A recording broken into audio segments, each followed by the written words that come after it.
بسم اللہ الرحمن الرحیم۔ السلام علیکم ورحمۃ اللہ وبرکاتہ۔ ایک بادشاہ نے رات کو ایک عجیب و غریب خواب دیکھا کہ ایک عورت بادشاہ سے کہہ رہی تھی کہ آج آؤں یا کل آؤں۔ بادشاہ ڈر گیا اور اس کی آنکھ کھل گئی۔ دوسرے دن دوبارہ بادشاہ کو وہی خواب آیا تو بادشاہ نے اپنی بیٹی مہر النساء سے خواب کی تعبیر پوچھی۔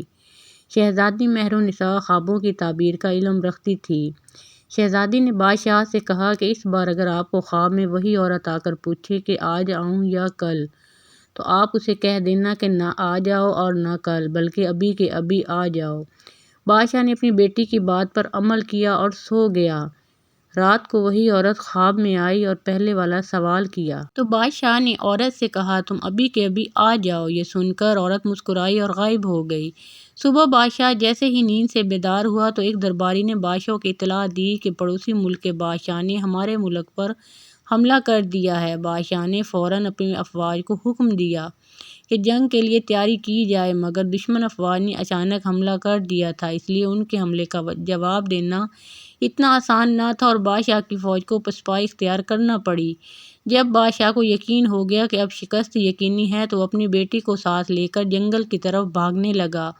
بادشاہ کو جنگل میں ہی شام ہو گئی۔ بھاگ بھاگ کر شہزادی کے پاؤں میں چھالے پڑ گئے۔ جنگل کے باہر بادشاہ کو ایک گھر نظر آیا تو بادشاہ گھر کی طرف روانہ ہوا۔ بادشاہ نے جب دروازے پر دستک دی تو باہر ایک آدمی آیا جو بادشاہ کے دربار کی وزارت کر چکا تھا۔ اس نے بادشاہ کو پہچان لیا۔ بادشاہ نے وزیر کو سب بتایا تو وزیر نے کہا کہ آپ جتنے دن چاہیں میرے گھر میں رہ سکتے ہیں، کیونکہ آپ کے میرے اوپر بہت سارے احسانات ہیں اور آپ کی خدمت کر کے مجھے بہت اچھا محسوس ہوگا۔ رات ہوئی تو بادشاہ کو وزیر اور اس کی بیوی کی باتوں کی آواز آئی۔ وزیر اپنی بیوی سے کہہ رہا تھا کہ یہ مصیبت اب پتہ نہیں کتنے دن ہمارے گھر رہے گی۔ اب یہ بادشاہ نہیں بلکہ فقیر بن چکا ہے۔ بادشاہ نے وزیر کی یہ بات سنی تو اسے بہت افسوس ہوا اور صبح ہوتے ہی شہزادی کو ساتھ لے کر وزیر کے گھر سے نکل گیا۔ وزیر نے روکنا چاہا تو بادشاہ نے کہا کہ میں آپ کی مہمان نوازی سے کافی متاثر ہو چکا ہوں، اب مزید آپ کو تکلیف نہیں دینا چاہتا۔ بادشاہ آگے بڑھا تو سرحد کے پار ایک چھوٹی سی ریاست میں داخل ہوا۔ اس ریاست کے نواب نے بادشاہ کو دیکھا تو بہت خوش ہوا۔ وہ نواب بادشاہ کا پرانا دوست تھا۔ جب اسے حقیقت کا پتہ چلا تو اسے بہت دکھ ہوا۔ نواب بادشاہ کو اپنے گھر لے آیا اور پہلی ہی رات نواب کی بیوی مر گئی۔ نواب ایک عامل کو اپنے گھر لے آیا تو عامل نے اپنے عمل سے نواب کو بتایا کہ جو مہمان آپ کے گھر ٹھہرے ہیں یہ آپ کے لیے منحوس ہیں۔ بادشاہ نے جب یہ سنا تو چپکے سے نواب کے گھر سے بھی روانہ ہو گیا۔ بادشاہ کو اپنے محل کی عیش و عشرت بہت یاد آ رہی تھی۔ آگے جا کر بادشاہ کی نظر ایک محل پر پڑی۔ بادشاہ کو یہ جگہ کچھ جانی پہچانی سی لگی۔ اچانک بادشاہ کو یاد آیا کہ یہ تو میرے داماد کا گھر ہے جہاں بادشاہ نے اپنی بڑی بیٹی کی شادی کی تھی۔ جب بیٹی نے اپنے باپ اور بہن کو اس حالت میں دیکھا تو بہت روئی اور ان کو اندر لے گئی۔ تھکا ہارا بادشاہ جب سونے لگا تو اس کی نظر چھت پر لگے ایک سونے کے فانوس پر پڑی۔ جب اس نے غور سے دیکھا تو فانوس کو ایک دیمک نما کیڑا کھا رہا تھا۔ بادشاہ جلدی سے اٹھ کر بیٹھ گیا کہ کہیں فانوس میرے اوپر ہی نہ آ جائے۔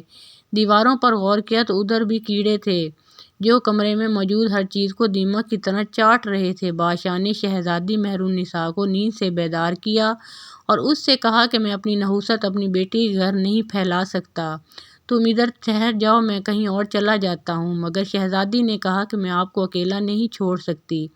پھر دونوں آدھی رات کو ہی وہاں سے روانہ ہو گئے۔ صبح کی اذان کے وقت دونوں باپ بیٹی کو ایک جھونپڑی نظر آئی جس کے اندر سے دھواں نکل رہا تھا۔ بادشاہ جھونپڑی کے اندر داخل ہوا تو ایک درویش بیٹھا ہوا تھا۔ بادشاہ نے درویش کو سلام کیا تو درویش نے کہا تم نے خواب میں عورت کو آج ہی بلا کر اچھا کیا، اگر کل بلاتے تو مشکل میں پھنس جاتے۔ بادشاہ درویش کی بات سن کر حیران ہوا۔ پھر درویش نے کہا کہ تم نے خواب میں جو عورت دیکھی تھی وہ اصل گردش تھی جو برا وقت لے کر پوچھتی تھی کہ آج آؤں یا کل۔ شہزادی مہر النساء جانتی تھی کہ بڑھاپے میں اگر آپ پر کوئی آزمائش آتی تو آپ برداشت نہ کر پاتے، اس لیے آپ کی بیٹی نے آپ کو مشورہ دیا کہ اسے ابھی آنے کا کہو، مگر اب تمہارے لیے اچھی خبر یہ ہے کہ برا وقت اب ختم ہونے والا ہے۔ آپ کے وزیر نے فوج کو دوبارہ اکٹھا کیا اور دشمن فوج پر حملہ کر دیا، جس کی وجہ سے دشمن فوج پیچھے ہٹنے پر مجبور ہو گئی۔ وزیر آپ کی واپسی کا انتظار کر رہا ہے۔ بادشاہ یہ سن کر بہت خوش ہوا اور خدا کا شکر ادا کیا کہ اس مشکل وقت سے نجات ملی۔ بادشاہ اور شہزادی محل میں پہنچے تو ان کا شاندار استقبال کیا گیا۔ کسی بھی مشکل گھڑی میں اگر صبر سے کام لیا جائے تو اچھا وقت ضرور آتا ہے۔ مشکل وقت خدا کی طرف سے آزمائش ہوتی ہے اور مشکل کے بعد آسانی بھی ہوتی ہے۔